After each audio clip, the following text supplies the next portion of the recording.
Not every T phone is built the same. Well, let's find out how these two are different. Hey guys, Omar here from C4eTech and welcome to our comparison video where the OnePlus 8T is going up against the Mi10T Pro. So, if you do end up liking this video, then please consider subscribing and turning on notifications by hitting that bell icon.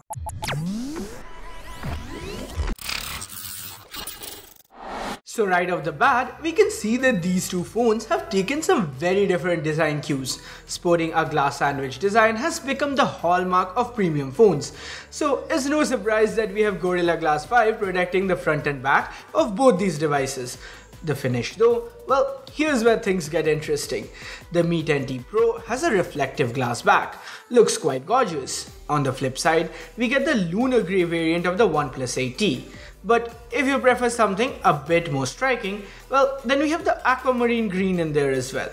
According to OnePlus, the diffuse reflections are supposed to keep fingerprints and smudges at bay.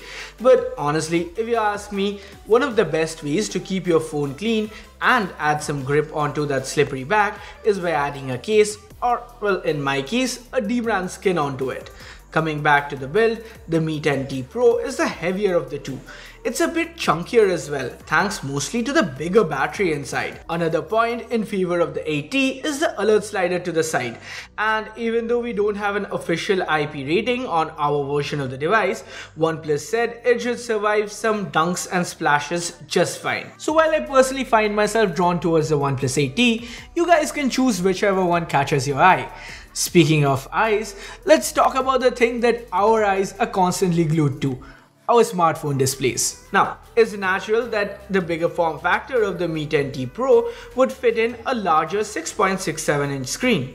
But I'd much rather take the smaller 6.55-inch panel on the 8T.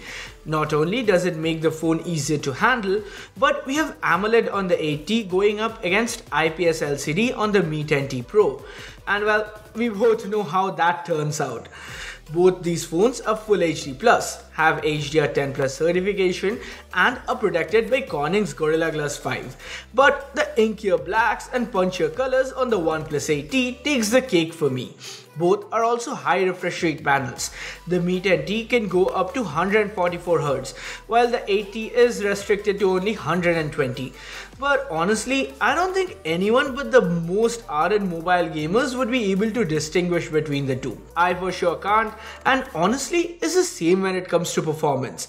Both phones run on top of the line Snapdragon 865 chips, and honestly, again, I can't make out which one is faster between the two. At these high refresh rates, both MIUI 12 as well as Oxygen OS seems to fly, and as I just said, I couldn't make out any dropped frames or choppy animations, which is when I decided to try out some games. Maybe I could spot the difference in some fast-paced action shooters. Well, not really. I tried out Modern Combat as well as Ace Force Combat Evolved, but couldn't tell them apart. The Adreno 650 GPU in here is just that good. Buttery smooth performance, even on the highest graphics settings. And honestly, I had so much fun playing on them that after a while, I gave up trying to find minute differences and just enjoyed the experience. Of course, along with the flagship processor comes super fast memory. The Mi10T comes with 8GB of LPDDR5 RAM and 128GB of UFS 3.1 storage. The base variant of the OnePlus comes with the same RAM storage combo, but OnePlus has chosen to go with LPDDR4X RAM.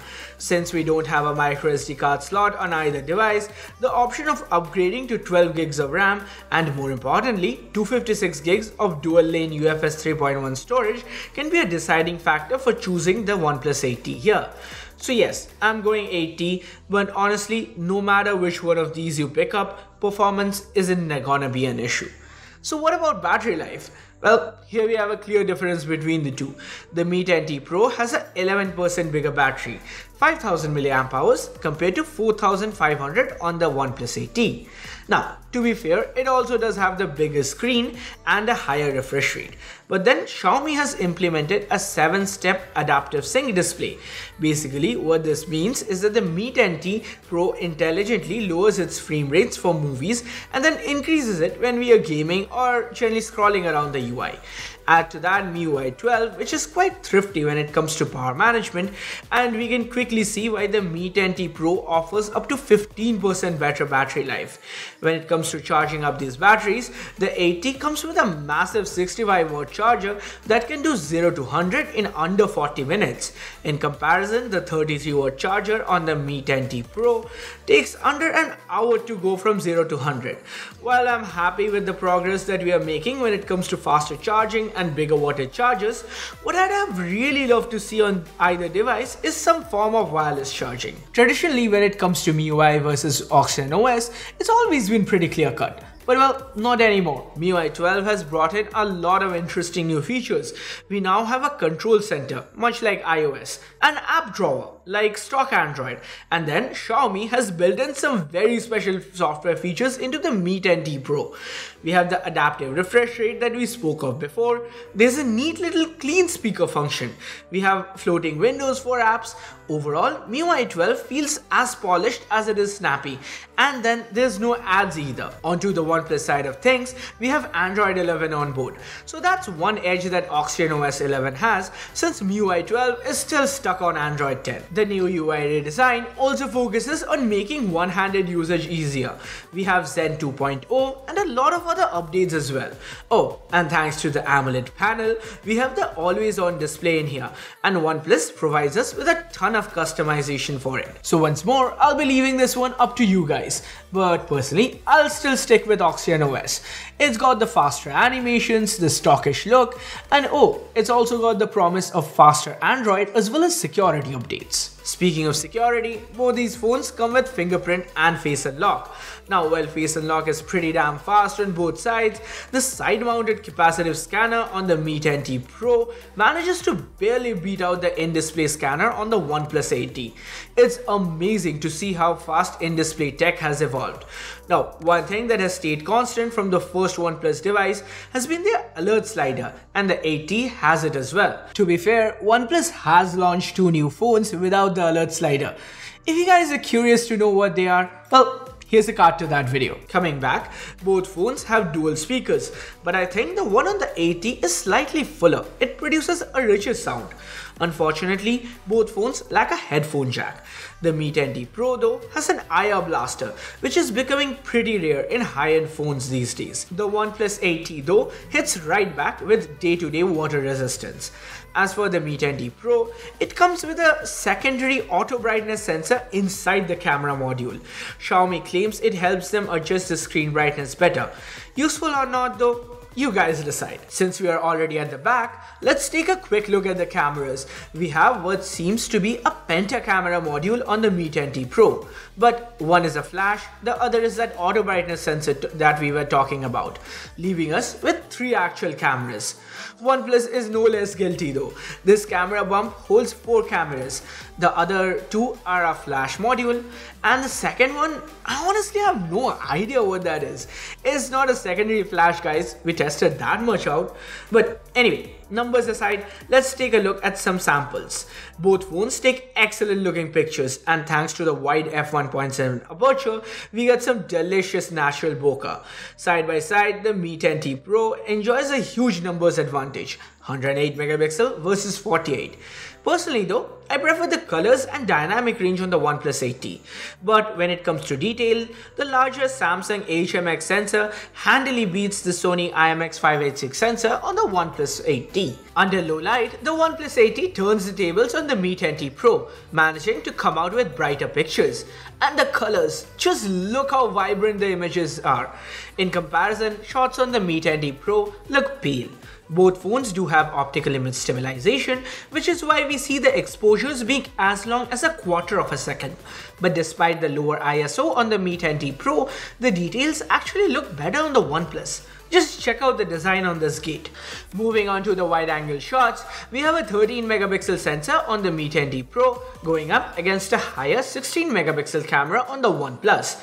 And the 8T wins this one outright. Just check out how good the dynamic range is. The blues in the sky, the vibrant greens of the trees, it all looks amazing. As for macro cameras, both these phones have a 5 megapixel unit. it.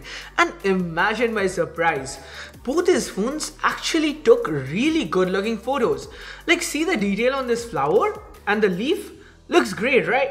The Mi10T Pro definitely takes the cake though, since it gets the ability to autofocus on close-up subjects. The final sensor on the OnePlus 8T is a token 2 megapixel depth sensor. But as expected, the Mi10T Pro does pretty well with edge detection even without having a depth sensor. Taking it around for selfies, Xiaomi has the numbers advantage, 20 versus 16 megapixel. And once again, it shows crisper pictures, and if we zoom into Ananthan's face, we can really see how much detail the shot has. Taking a look at the 4K samples, as expected, crispy footage, but the OnePlus does a much better job with the colors and dynamic range. Even though it was an overcast day, the footage from the 8T looks bright, almost cheery. The Mi10T Pro does hold an advantage in terms of resolution though. The 108 megapixel camera on the primary sensor can shoot at 8K 30 frames per second, something the OnePlus cannot. Both phones also have their own version of Super Steady. Optical image stabilization and electronic image stabilization combine together to give gimbal-like smoothness, and the details don't take a huge hit either. So, overall, summing up the cameras, the Mi10T Pro has more modes, a better selfie camera, and a macro snapper with autofocus. On the other side, we have the OnePlus 8T that nails the dynamic range and colors, giving us vibrant photos and videos. So, if you're someone who loves to pixel peep, then the Mi10T Pro is for you. But for everyone else who doesn't want to tinker with their snaps and share them as is, the OnePlus 8T would be the better choice. At least in my opinion. Okay, so I've gone back and forth between the OnePlus 8T and the Mi10T Pro throughout the whole video. Time now to wrap this one up with a look at the price. The OnePlus 8T starts from 43,000 rupees for the 8128GB variant. For 3,000 rupee less, we get the same 8128GB version of the Mi10T Pro. So, if you're a mobile gamer or someone who values the higher 144Hz refresh rate, or maybe you love crisp images and selfies, I'd say go for the Mi10T Pro. It looks good, performs well, and has better battery life compared to the OnePlus 8T. However, if you love the AMOLED goodness and you want the stockish feel of Oxygen OS, and you don't mind a few lost details in exchange for brighter and more vibrant snaps, then the OnePlus 8T is for you. Honestly though guys, these are very good phones, and no matter which one you choose, you'd be really happy with your choice. Personally though, I'd side with the OnePlus 8T here. But again, that's my personal choice. So now I want to know yours. Which one would you rather go for? The OnePlus 8T or the Mi10T Pro? Let me know in the comments below. And with that, we come to the end of this video. As always, like, share, subscribe, and turn on notifications by hitting that bell icon if you haven't yet. Thanks a lot for watching till the end guys. Have a good one. Cheers.